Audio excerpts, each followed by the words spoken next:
அரை கப் தேங்காய் துருவல், 2 டேபிள் ஸ்பூன் வேர்க்கடலை, 4 காஞ்ச மிளகாய், சின்ன துண்டு இஞ்சி. நான் காரத்துக்கு 4 போட்டிருக்கேங்க. நீங்கள் விருப்பப்பட்டீங்கன்னா கூடுதலாக போட்டுக்கலாம், இல்லை கம்மியாக கூட போட்டுக்கலாம். கொஞ்சம் புளி,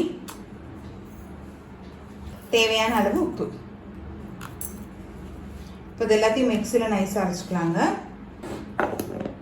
இப்போ மிக்சியில் எல்லாத்தையும் அரைச்சி வச்சு இப்போ சட்னியை தாளிச்சிக்கலாம். தேவையான அளவு எண்ணெய், கொஞ்சம் கடுகு, கொஞ்சம் உளுந்து, 1 மிளகாய், கொஞ்சம் கருவேப்பிலை, கொஞ்சம் பெருங்காயம்.